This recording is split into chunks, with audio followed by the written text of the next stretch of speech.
Good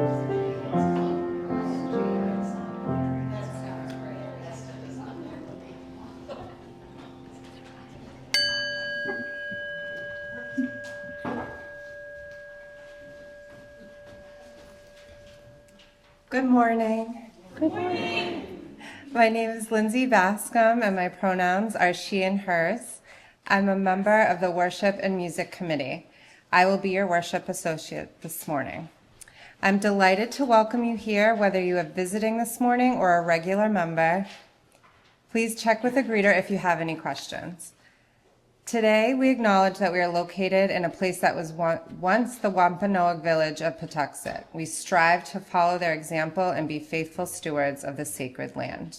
Today's service is entitled United or Untied, presented by Reverend Tom Shade.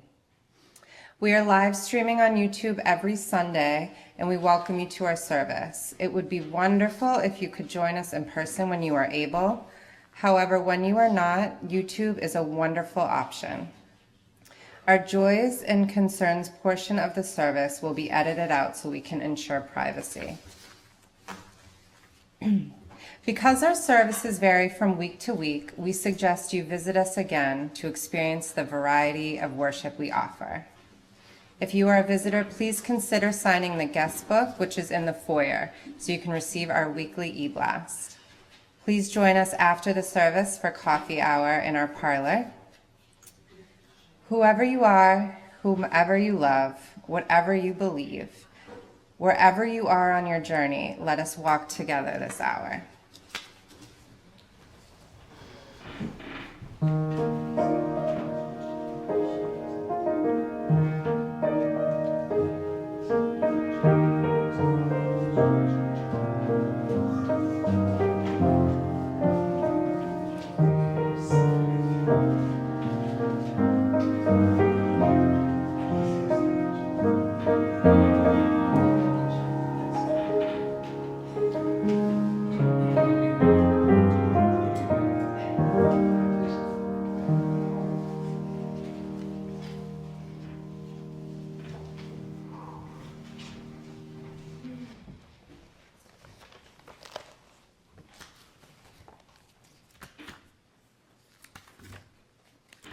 Where is it?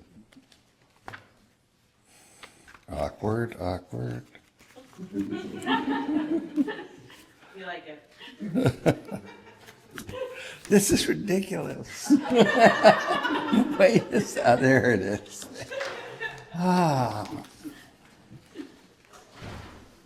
They say when you're upset, it's good to sing. So let me try this.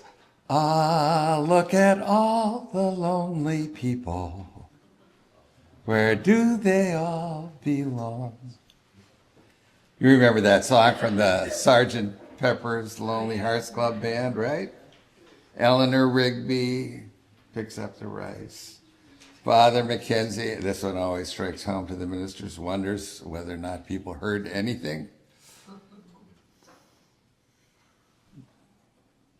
And they stand in for all of us, especially those of us who are older, without friends or stuck in out-of-date rituals, vicariously participating in the celebrations of community picking up the spilt rice after other people's wedding.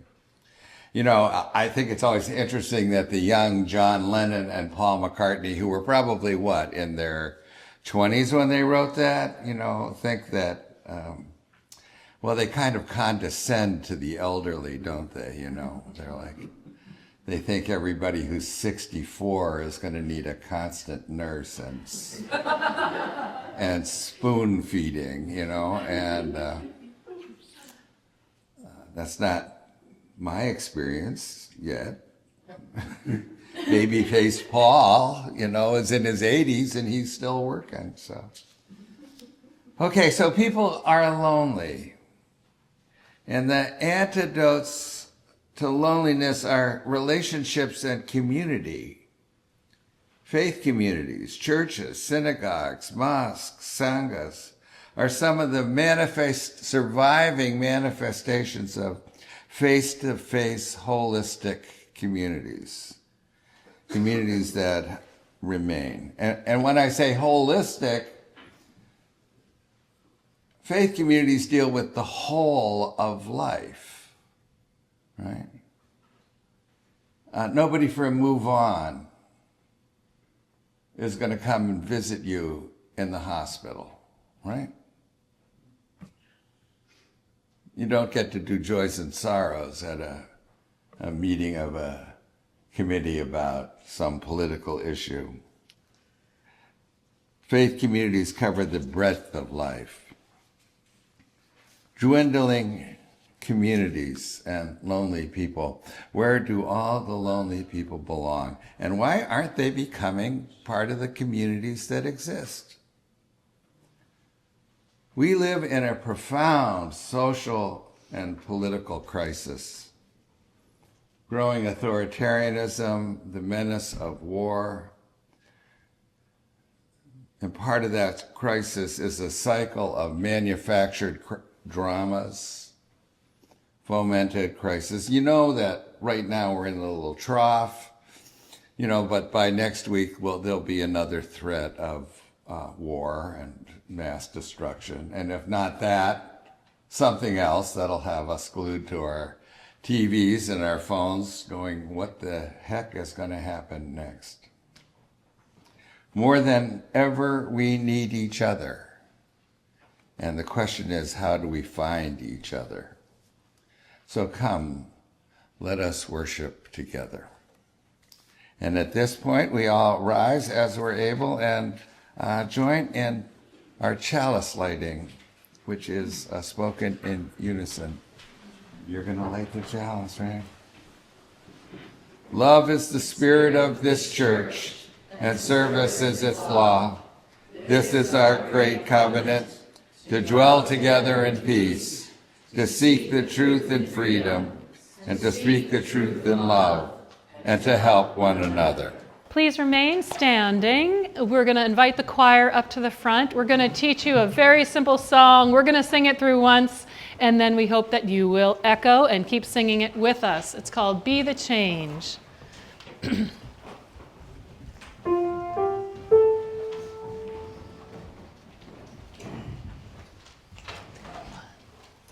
One, two. Be the change you want to see in the world.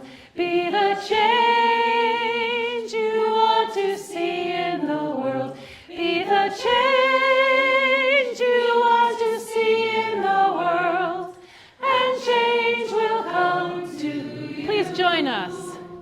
Be the change you want to see in the world. Be the change you want to see in the world. Be the change you want to see in the world. And change will come to you. Again, be the change. Be the change you want to see in the world. Be the change you want to see in the world.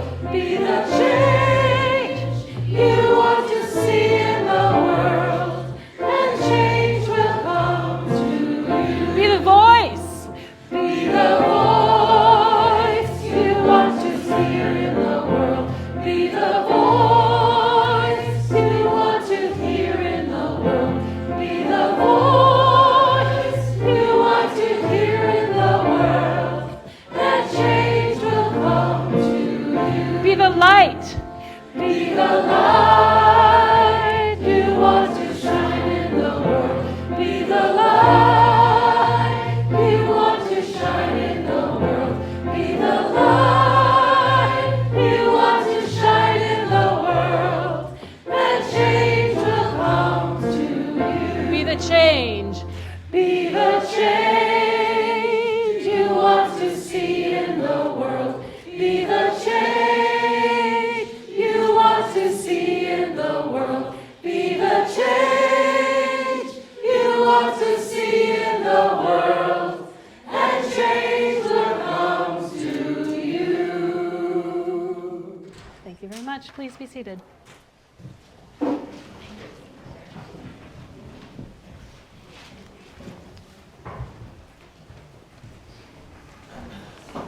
Good morning. Good morning.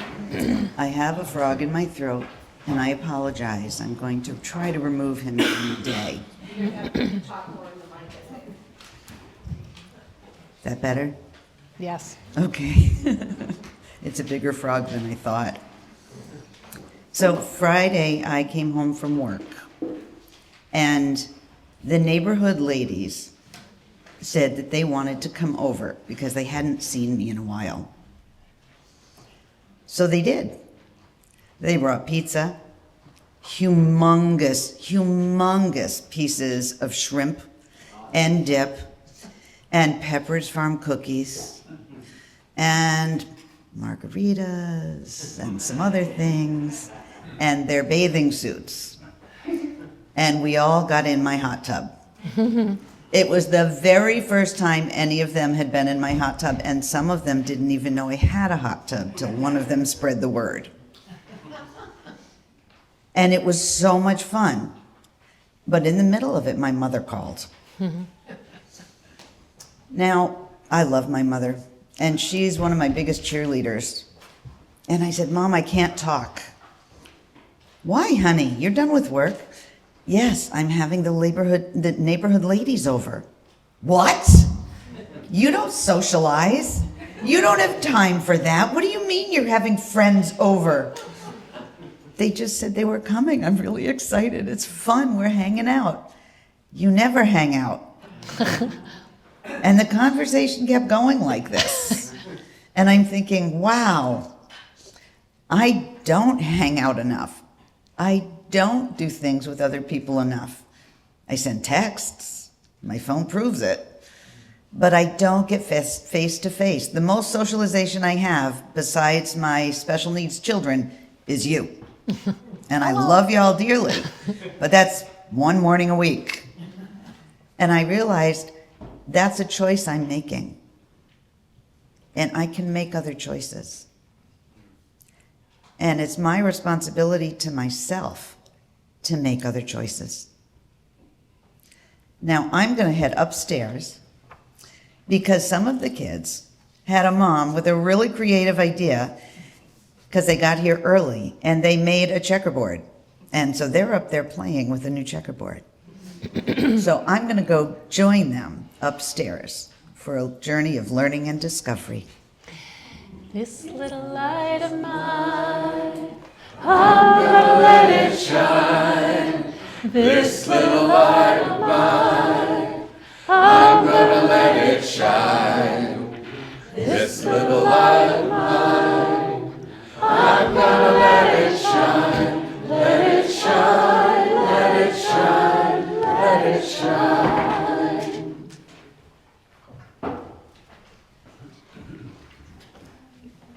So this next reading is in your gray hymnal, number 592, The Free Mind. It's a responsive reading.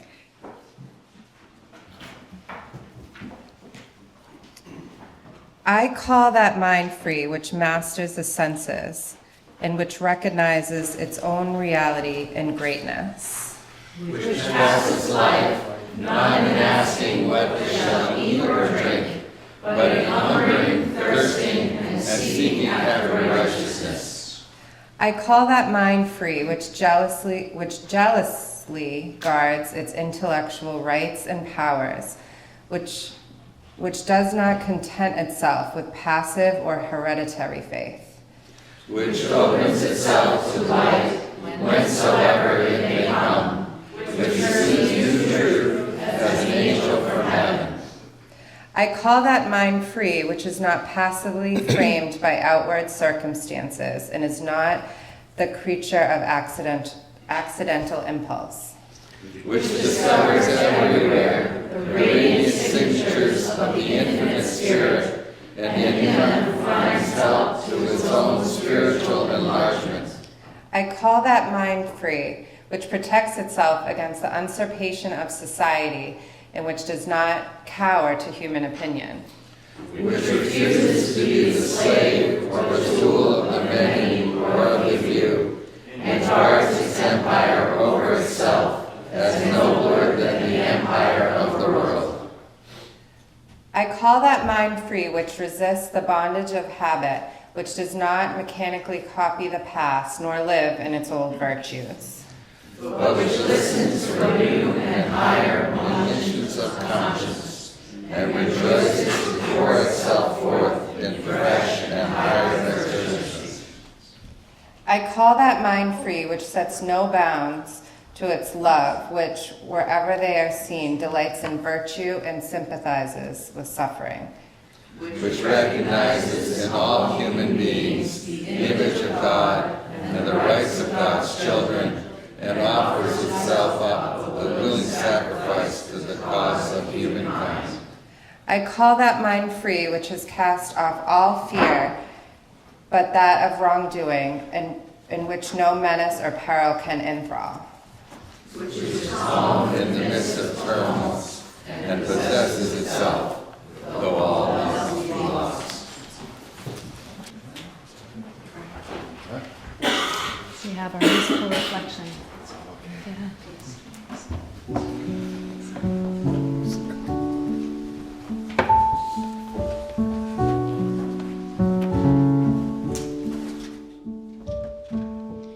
This is the sound of one voice, one spirit, one voice, the sound of one who makes a choice. This is the sound of one voice. This is the sound of one voice.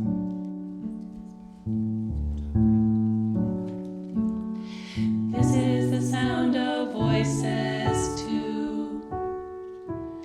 The sound of me singing with you, helping each other to make it through. This is the sound of voices too. This is the sound of voices too.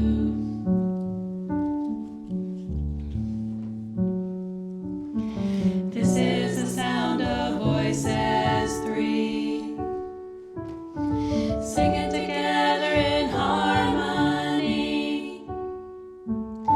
surrendering to the mystery. This is the sound of voices three. This is the sound of voices three.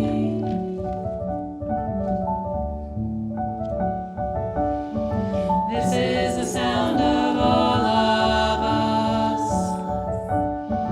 singing with love and a will to trust. Leave the rest behind, it'll turn to dust. This is the sound of all of us. This is the sound of all of us. Ooh, ooh, ooh,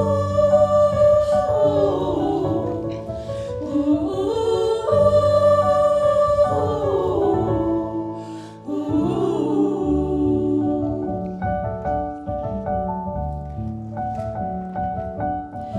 This is the sound of one voice,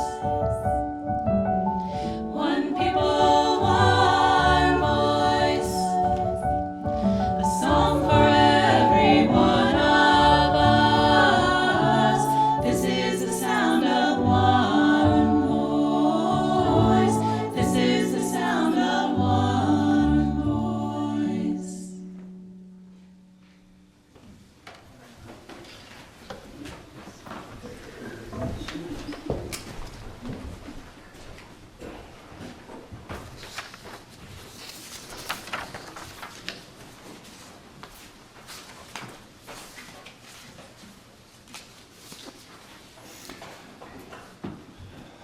Well, it's a great joy to be back with you.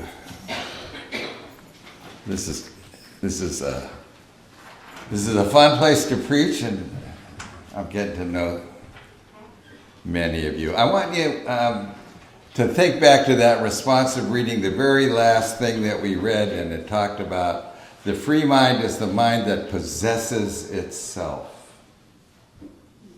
Self-possession. I want you to just note that word, that phrase. Now, we assume that a person will probably have several different employers during their lifetime and will probably live in several different houses and cities. We also assume that most people will declare themselves to be in love until the end of time with different people at different times in their lives. And only those who marry their high school sweethearts are exceptions to that rule. And even that relationship that you do not choose, your family of origin, many of us see those relationships as somewhat voluntary, and you can decide for yourself how close or how distant you want to be with your parents even, or your brothers or sisters, and certainly your cousins. And people belong to different churches or follow different religious paths at various stages in their lives. And none of this is considered strange or insincere, that the relationships we declare on Monday and abandon on Friday are not sincere and honest at the time we declared them. Now, I'm not making any judgment here. This is just the way our culture works at this point in time. Our relationships are temporary, shifting, fluid, and that they flow from one shape into another. When new people came to church, in my experience, almost without exception, they said they were looking for, that they were religious and not spiritual, and that they wanted a religious and not spiritual, a spiritual and not religious community. And they defined the churches that they're shopping for, not on the basis of belief, but on the basis of the kind of community they felt when they went into that service. Somehow, in this era of shifting and fluid, ever-changing relationships, people feel a need for community, a group of people who care for each other, who work together to do good works in the world, and to surround their children with lots of adults who are supportive and encouraging, and with whom they can worship and recommit themselves to their highest values. So there is a deep hunger for community these days, which is why churches and religious institutions of all kinds and civic organizations like Rotary and Kiwanis and organized political parties, all these bowling leagues and neighborhood organizations, they're all bursting at the seams with new people. They're all just stuffed with people who want community because there's such loneliness. Well, that's not happening, is it?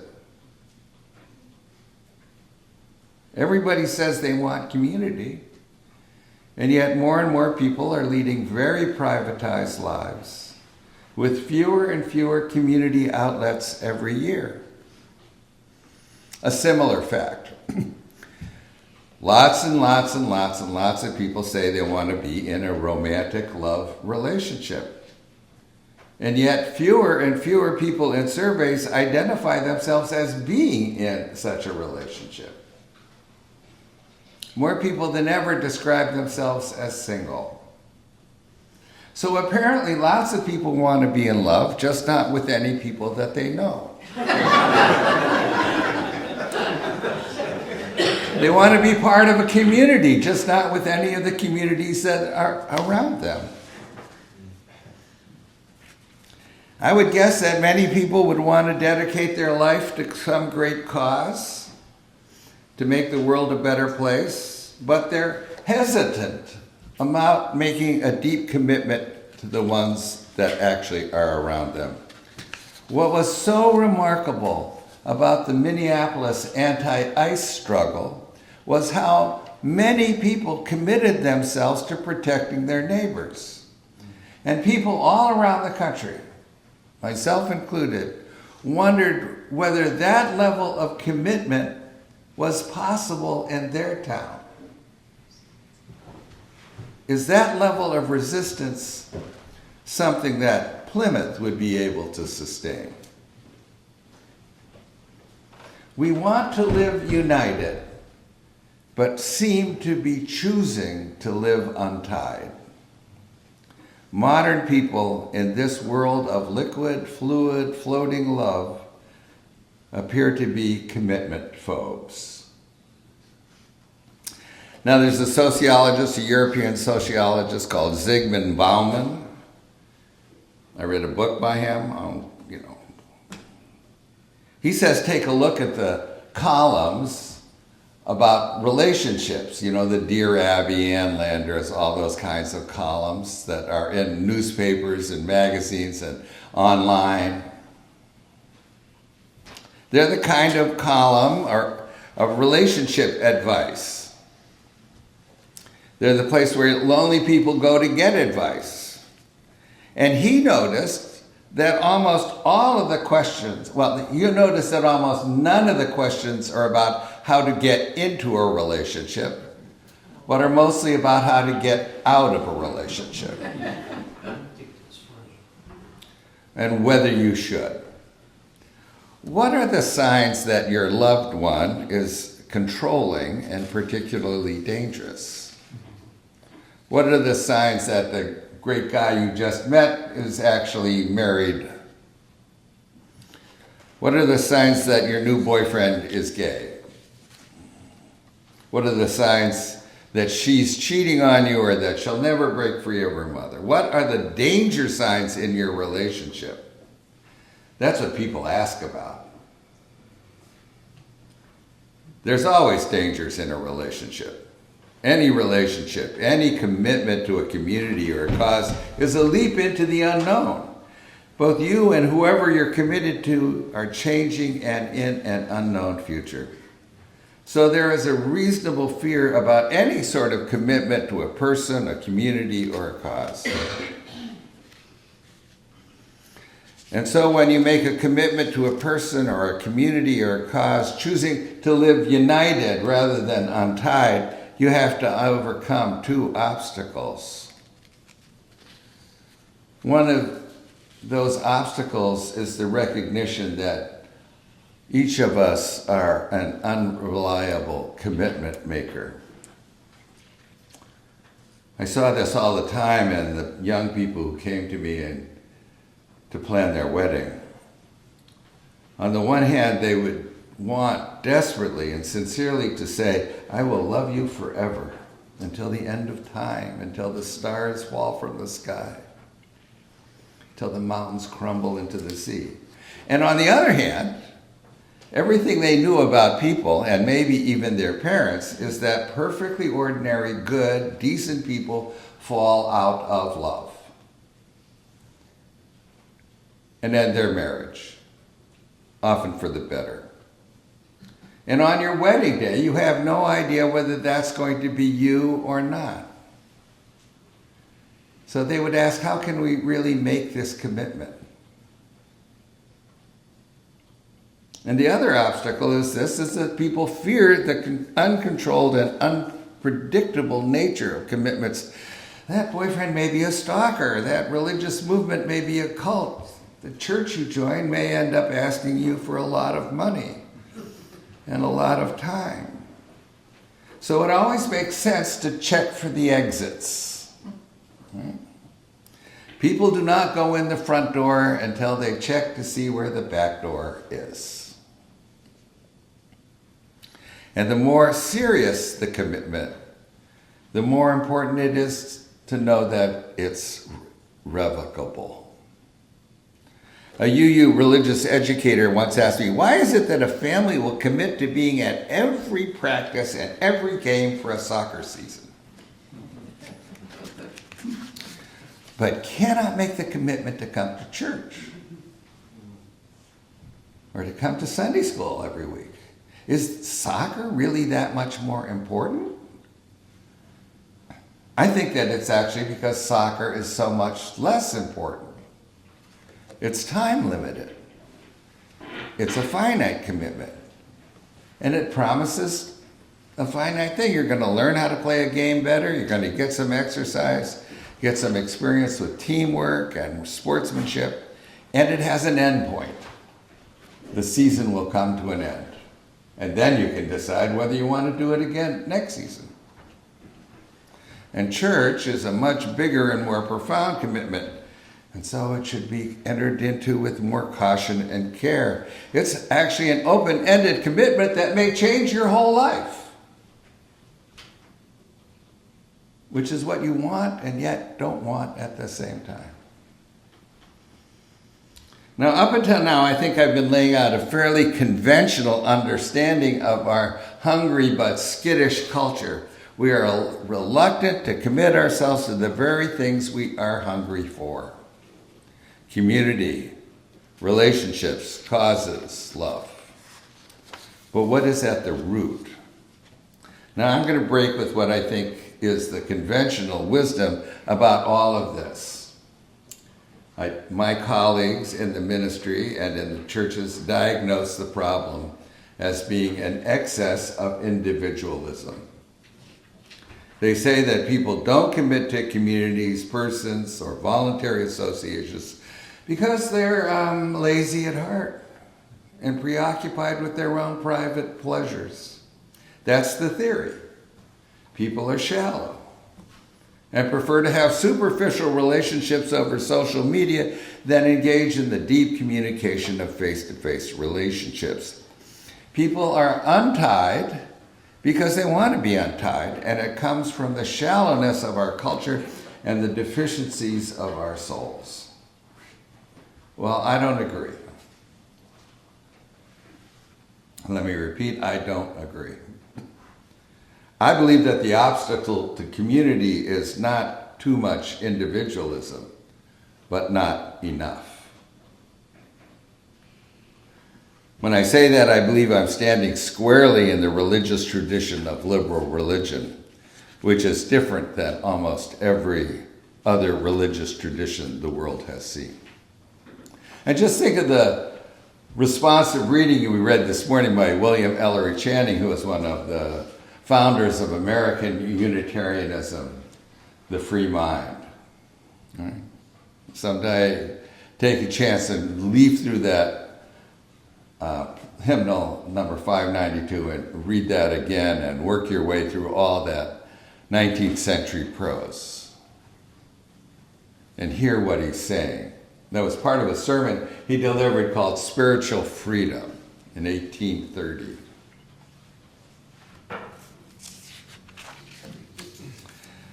Why are we afraid of commitment? Because we know that there are dangers in commitments. And because we are afraid that we will not be able to manage ourselves in response to those dangers. Take, for example, joining a church. The danger that many people fear is that they will lose themselves in the church community. They will be asked for money all the time, and they will not be able to say no, or this is what I can afford.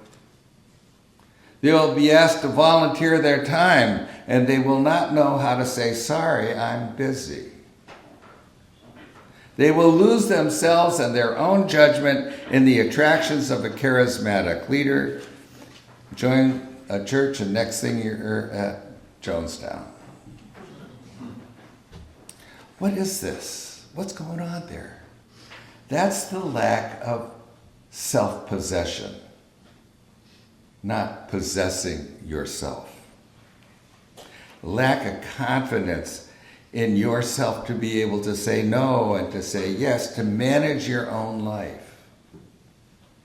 To see in connection with other people the loss of control over your own life. It's the fear of losing yourself, of not having the confidence to possess yourself. Lacking self-possession, a person feels the loss of self-determination in any commitment serious enough to change your life, even for the beginner. Now, almost every religious tradition in the world takes a highly suspicious view of the self. Conquer the self, diminish the self, overcome the self, ignore the self, submit the self to the church, to the religious order, to God. Let go and let God. How many times have you heard that? Learn to love the fact that you're not in control. That is their message. And liberal religion, on the other hand, is based on the understanding that only the free mind, a mind in possession of itself, can make real and enthusiastic and powerful commitments. I know I've been here before and I've talked about self-differentiation, which is the ability to maintain yourself and to be in relationship with people you vehemently disagree with. And how that's so important right now in this polarized environment. How do you keep in relationship to that brother-in-law who wears a red hat? How do you keep in relationship with your neighbors who disagree with you? We've talked about self-differentiation. And self-differentiation is just part of self-possession. And when you're in possession of yourself, you can commit to a person and to a community without fear. Because you know if you need be, you can manage yourself in that relationship. In a world where everything is changing, being self-differentiated, having a stronger self, not a weaker self, is the only way to build commitments. It sounds contradictory, but it's true, right? You have to have a powerful self to join in, to dedicate yourself, and to be a part of a free community, to sustain community despite all of its risks. Now, the purpose of this liberal religious community is to make you, the phrase we use is to make you brave in liberty, and thus true to yourself, and then to freely choose to covenant with one another, to live in spiritual community. So let us end with this reminder and intention. We, all of us, each of us, every one of us, you too, are made in the image of the divine and endowed with uniqueness and individuality and with the freedom to choose your own response to this ever-changing world. And may we remember that we have the strength enough to give ourselves to love without reservation, to unite with others in a common purpose, and to devote ourselves to the service of others. May it be so, and amen. Please rise in body or in spirit and sing hymn number 128. I'll invite the choir up front.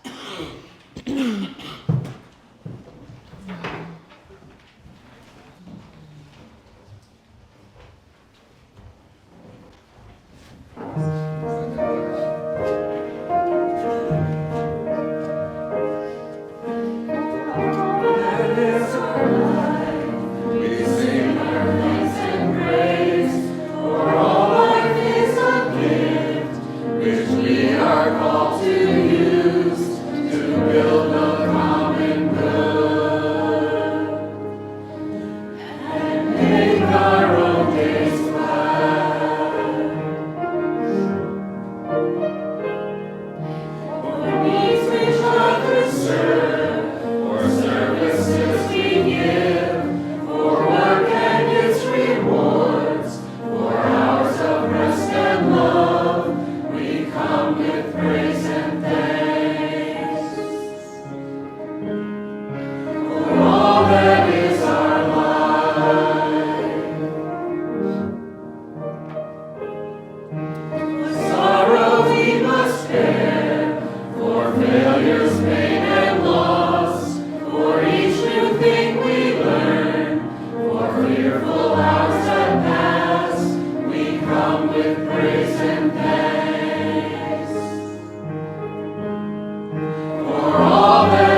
Please be seated.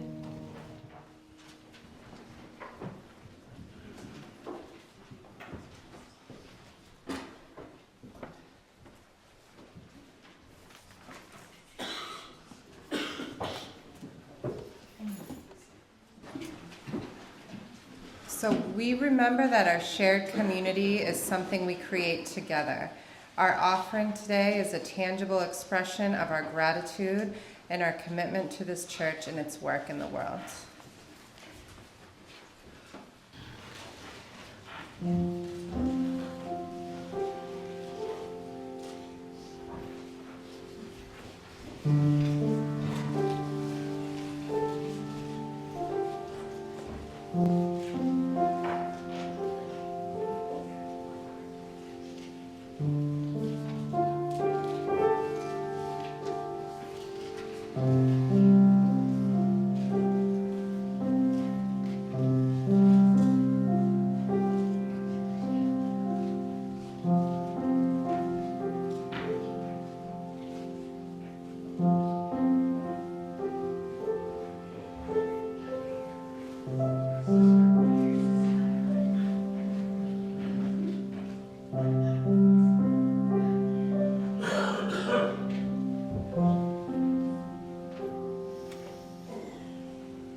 Please be seated.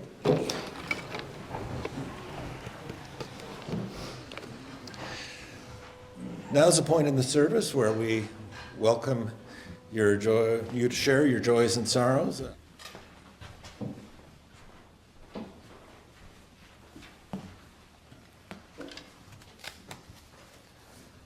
Our prayer this morning comes from Kathy Huff. Spirit of life, be present with us this hour. Join us today as we gather in a wider search for truth and for purpose. And in this quest, may we greet each other with open hearts and minds. And may we inspire each other to consider new questions and seek a deeper meaning. May we cultivate wisdom and compassion, and let all who join us today be welcomed, hear a kind word, and find comfort in this community. And may all that is done and said here be in service to love and justice.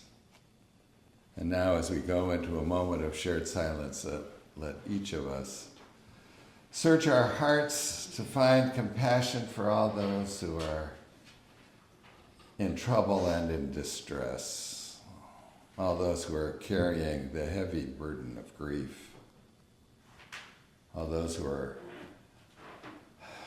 worried about friends and neighbors and relatives. let's share the joy of all those who have brought joys with us today. And let's bless those. Find in our hearts a blessing for those who do the hard work of democracy. Amen.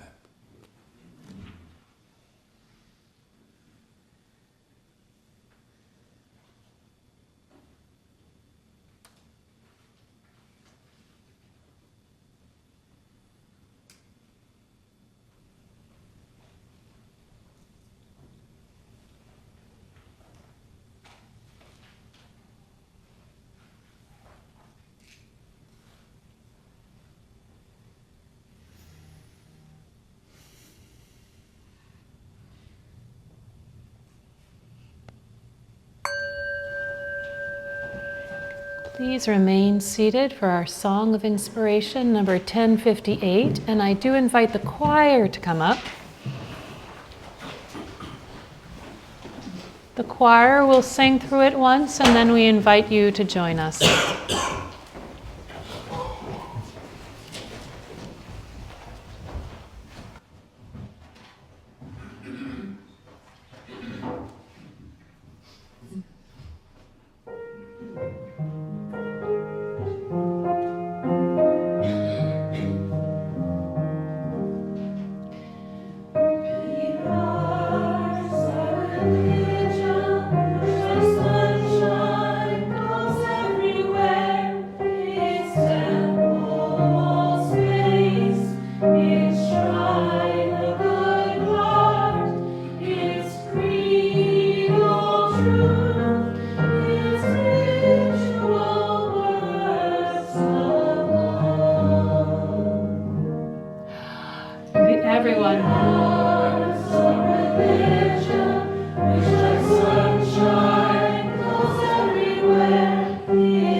Thank you again for letting me be with you for worship this morning. Again, I want to remind you, as I do every time, that there's so much that's going on in the world, and there's so much power in this world that's not made by human hands alone, but is made by all of us together. And it is a creating and sustaining and transforming power. And it is leading us all, this whole globe, to beloved community. And despite everything you see and all of the resistance to that kind of love and that kind of community, it will bring us there. And you can trust that power. You can trust that power with your life. You can trust that power with yourself. You can trust that power whenever you take a stand for justice, whenever you do the work of democracy, whenever you reach out to a lonely person who needs a friend, whenever you encourage a child. And all of the risks and fears and dangers and trepidations that we face as we make commitments, remember that you can trust the power that is bringing us to beloved community. So go in peace and confidence and without fear to do the work of love. God bless you all.